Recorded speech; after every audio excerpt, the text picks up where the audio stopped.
So a pretty rare TV series is called Mr. President, and it starred George C. Scott as the President of the United States.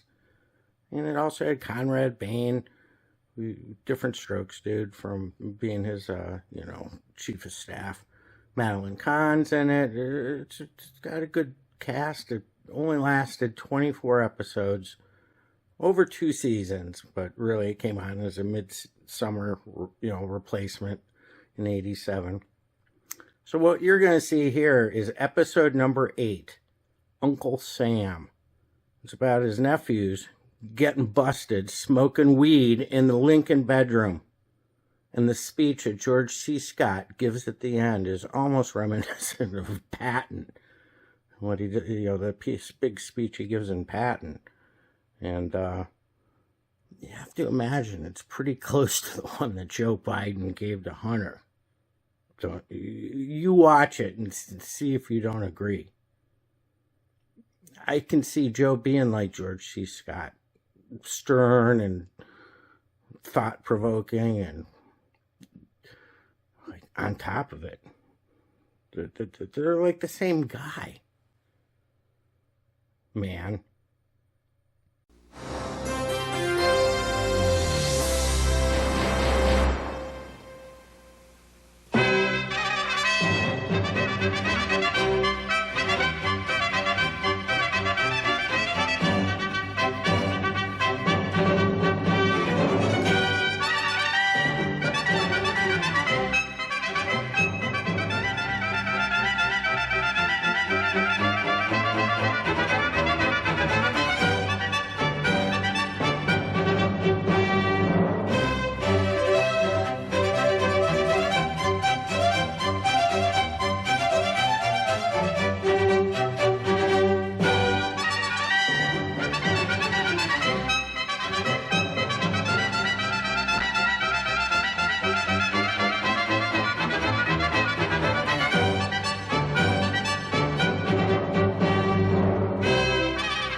Mr. President is brought to you by Renault, featuring Alliance, the sporty GTA, and the new Medallion sedan and wagon. And by Extra Strength Excedrin, the headache medicine from Bristol-Myers.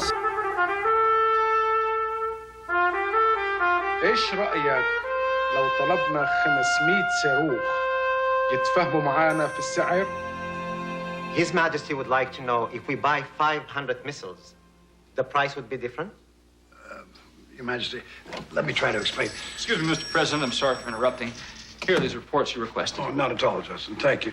Your Majesty, this is my special counsel, Justin Leeds. Justin, this is... Oh, I know, His Majesty. We have our Porsches serviced by the same mechanic. How are you? Anyhow, what the President is trying to say to His Majesty is that we need congressional approval on this, and they're bound to dig their heels in. I am not sure if we have the same equivalent in our language for digging your heels in. Yes, I suppose it is difficult to dig your heels in when you're surrounded by sand. If I may, sir, 2 or 3 analogous colloquialisms leap to mind. Mano mumkin tajib, maya min al hajar. Or, to put it another way, galaltek. Mecca mein benet fayub.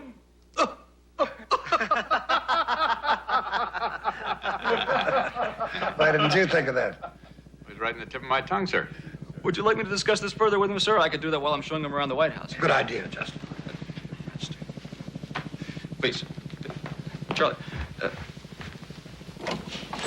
Galaltek. Galal. كل شيء حيكون تمام. أكيد أكيد. أيوة.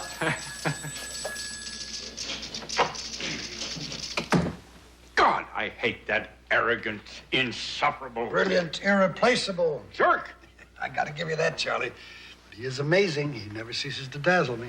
Should that day ever come, you promise to let me know? Yes. All right. Meg is here with her nephews. You want me to leave? Oh, no, stick around, Charlie. These are Meg's brother's kids from Idaho. Straight off the farm. They probably won't know what to say to me. You can help if the conversation lags, which should be immediately after hello. Thank you, Mike. Thank you. Here we are. Hello, darling. Hi. Howard, Lewis. How are you? This is my chief of staff, Mr. Ross. How do you do, sir? How do you do, fellas? Nice to meet you. How's everything back home in Boise? Oh, just fine, sir. Well, boys, here you are in the Oval Office of the White House. Yes, indeed. This is where the presidents have made their decisions for 200 years. Well, actually, sir, And with all due respect, the Oval Office has only been in existence since 1909. President Taft, sir. Oh, I didn't realize that. Well, this is the Oval Office. Well, now, you can go back and tell your history class you've been here. Anything else I can fill you in on before you go? Well, actually, I did have one question, sir. We don't want to take up your time. No, I'm delighted. I mean, how are you going to learn if you don't ask questions? Shoot. Well, sir, we were just arguing on the way down whether the current fluctuation in M1 might not result in stagflation in the upcoming fiscal year. All the leading economic indicators notwithstanding. Yeah. Well, it's a hell of a question. Charlie? I'm afraid that's classified information. Nice to meet you, boys. Listen, Mag, I'm afraid the president's schedule is very full this morning. Oh, of course, Charlie, I understand. Come on, boys. See you later, boys. Thanks for stopping by. Thank you, Mr. President. Nice boys. Yes, they're staying with us for the weekend. Very bright. I envy you, sir. I have a nephew. He's 26. Still eats crayons.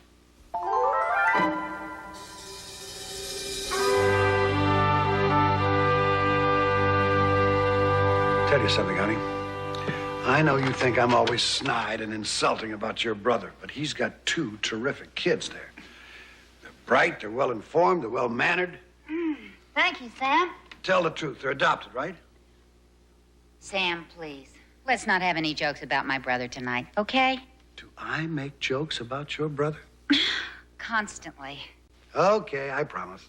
Not another word about your brother. I do admire those boys, though. Ah, thank you, Sam. So do I. It's a darn shame. Let those young minds go to waste all summer long. They have a knowledge of history. They're interested in government. They're the very kind of young people that we should encourage in this country. What would you think if I got your nephews jobs here in Washington for the summer? Oh, I think that would be wonderful. But didn't you once say that you'd rather have your head boiled in hot lard than hire a relative? Who did I say that about? My brother. Oh, well, I'm making an exception. I think these kids deserve a break. Well, I think that's very generous of you. And I love you for it. Come on, let's go to sleep. Fine.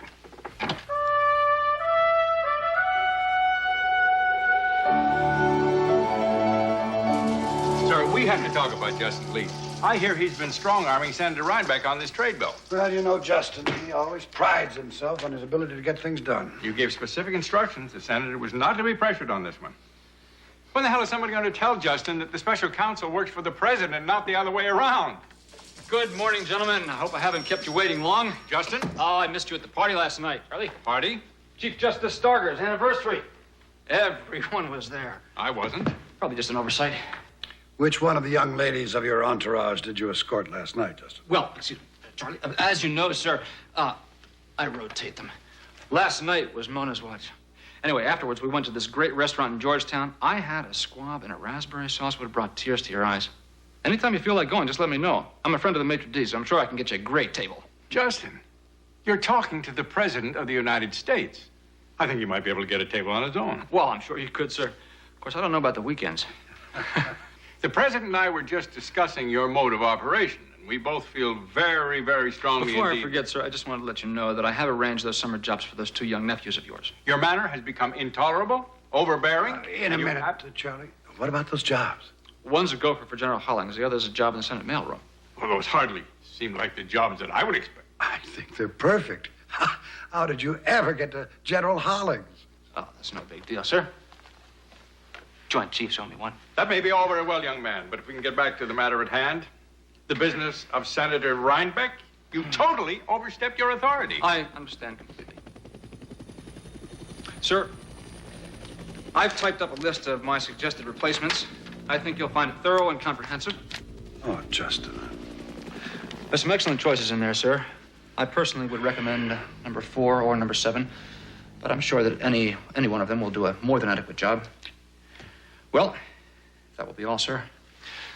I'll start cleaning out my desk. Believe that guy. You can't even get the words "you're fired" out, and he gives you a list of replacements. He is good.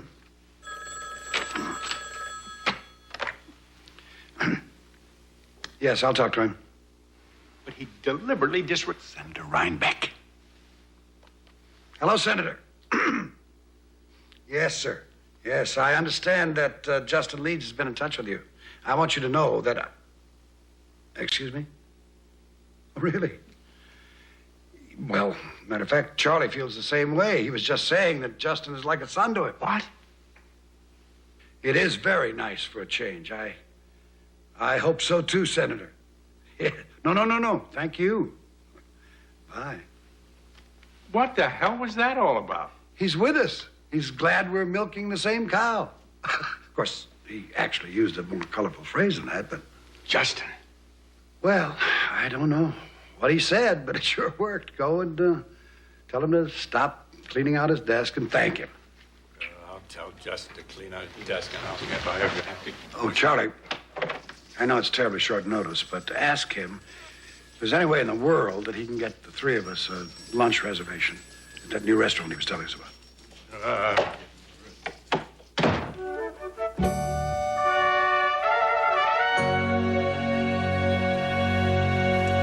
Bobby wants me to go to the concert with him, and the Secret Service said it's okay, but now I have to clear it with Dad. Well, this would be a good night to ask him. How come? Well, first of all, he had a great lunch. Plus which he managed to find summer jobs for your cousins, which should really thrill them. Hey, by the way, where are they? I don't know. I haven't seen them. Hello, ladies. Hi, Dad. Hi, honey.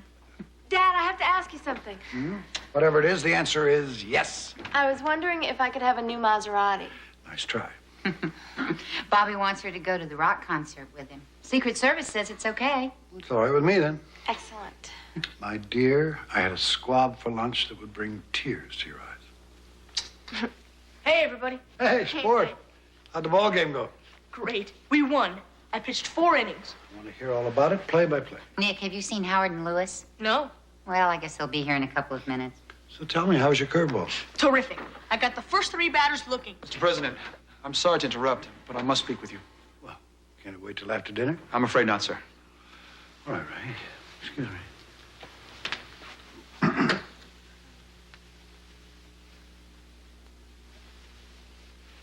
What is it, Ray? Mr. President, I don't know how to say this, but I just found your 2 nephews using a controlled substance in the Lincoln bedroom. Are you telling me that... Yes, sir. Yes, sir. I caught them smoking marijuana.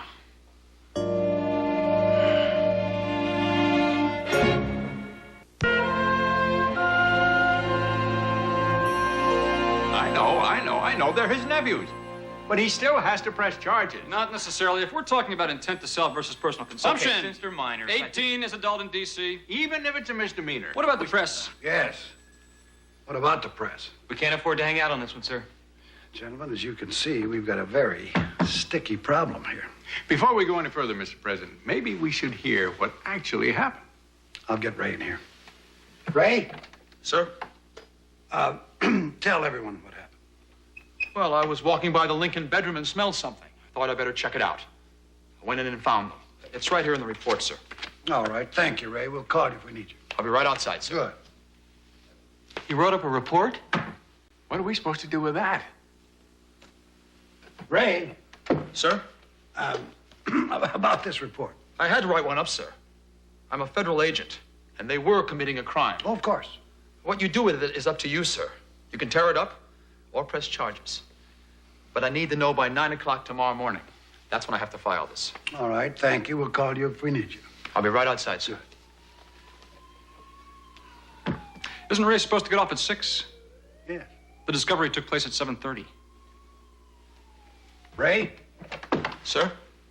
Did you have just cause to suspect they were smoking dope? No, not Thank really. you, Ray. I'll be right outside. outside. Yes, thank you. Well, technically, it was an illegal search and seizure. Ray was not operating under an official capacity. But you're talking about the President of the United States. He has an obligation to uphold the law 24 hours a day. What I can't understand is what would possess anyone to do this? I mean, why would you even want to go near this stuff? No one in this room ever has, I'm sure. No, not me, sir. I understand it clouds the palate. No, sir, of course not.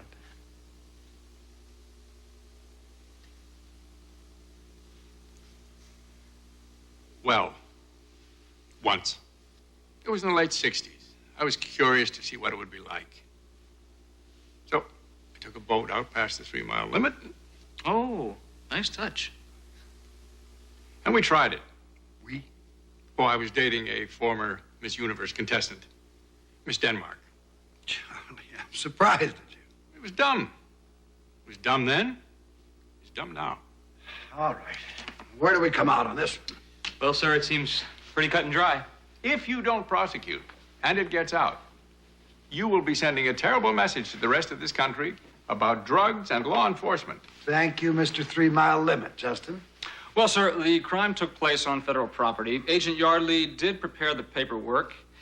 If you rip up that report and it does get out, well, theoretically, you're an accessory to the crime, opening yourself up to obstruction of justice charges. But the final decision is, of course, up to you. Thank you, Justin. Well, what are the precedents in this kind of case? I mean, what sort of sentence are we talking about? I have someone looking into that right now, sir. All right. Wait right here until you find out. I'll be back in a minute. I want to think this thing through.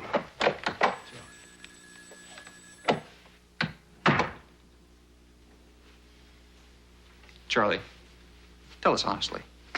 What was it like? Well, to tell you the truth, it made me dizzy, weak.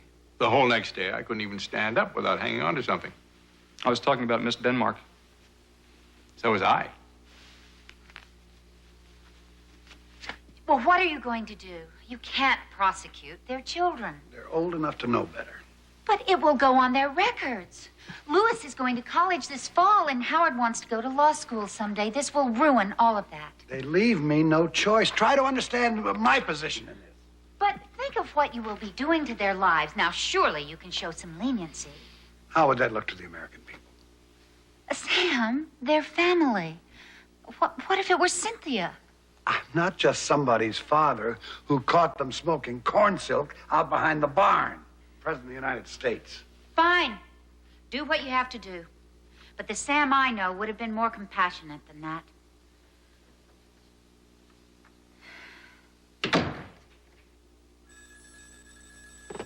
Gentlemen, I'm afraid we have no choice but to prosecute. Wait a minute, Mr. President. That was my source at the Justice Department.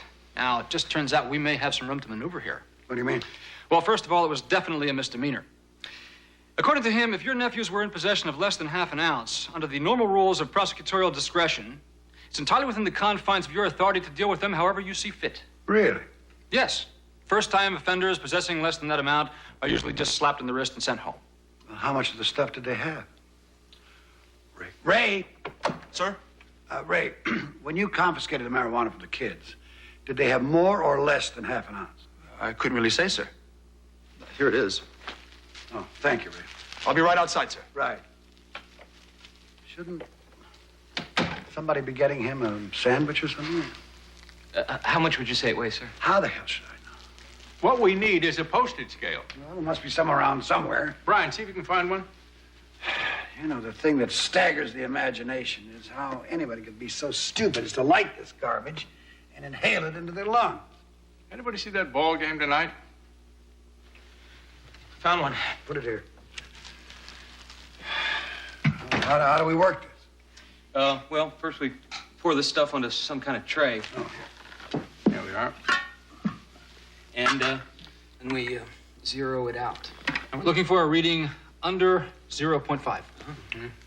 Okay, let's do it. Charlie, as the resident expert, would you do the honors? I'm really glad I told you guys. Does the bag count? No. Don't be an idiot. Oh, boy. Oh, damn. It's close. 526. Well, what about these little... What are those? Are those seeds? Do the seeds count? I think the seeds count. The seeds count? How can the seeds count? They could... You don't smoke the seeds, do you, Charlie? I don't remember. I think the seeds count. But not the twigs, I would presume. No twigs. Well, let's get him the hell out of here. Good, there's one. There. Good. Point 521. There's a big one right there. You missed it. Where? Right there. How could you miss that? It's as big as a telephone pole. Point 499. Hey, congratulations, sir. It's less than half an ounce. I've got some business to attend to. Would one of you look after the evidence, please? Yes, sir. Not you, Charlie.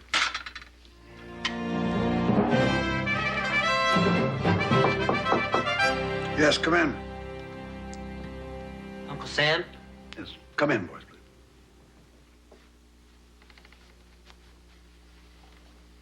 please. We just wanted you to... Have a seat, please.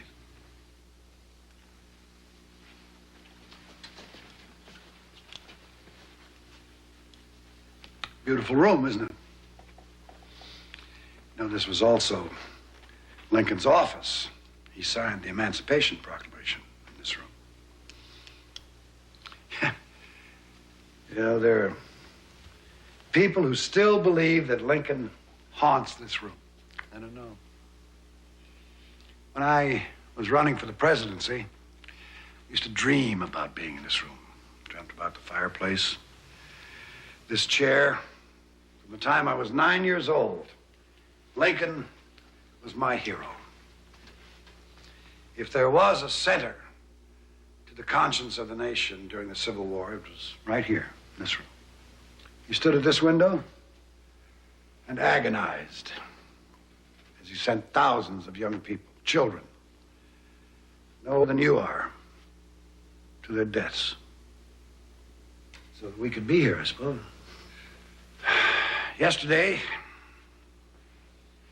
both impressed me as two people who had a deep interest in history and an appreciation of our heritage.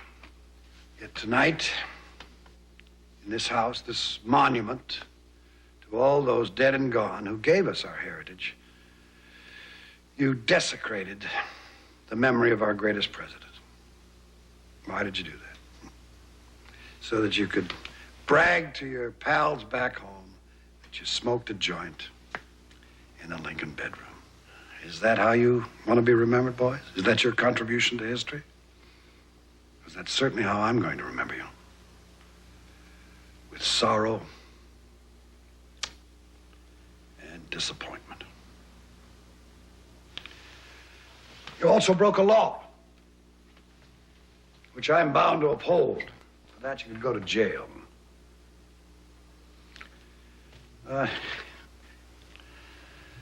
But if America has one saving flaw, one terrible grace, it's that we are a relentlessly forgiving nation.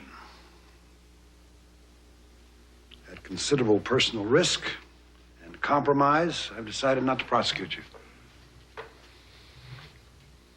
Most of us are deserving of a second chance. Well, tonight you've got yours. That's the legal side. The personal side, something else again. I'm not nearly as forgiving as our nation. You boys have just had the world's shortest career in public service. But tomorrow, I want you to pack your bags and leave this house. Leave it to the people who revere it and who respect it. That's all.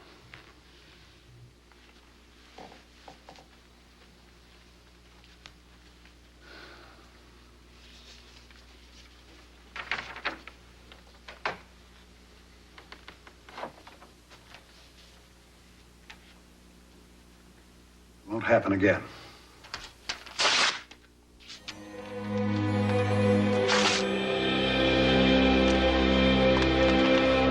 Issues of the White House are getting the best of Mr. President. Did I press 2 or 2.5? You're under stress.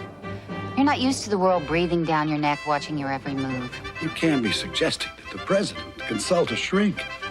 You know what the cartoonists would do with that? Next Sunday, only on Fox.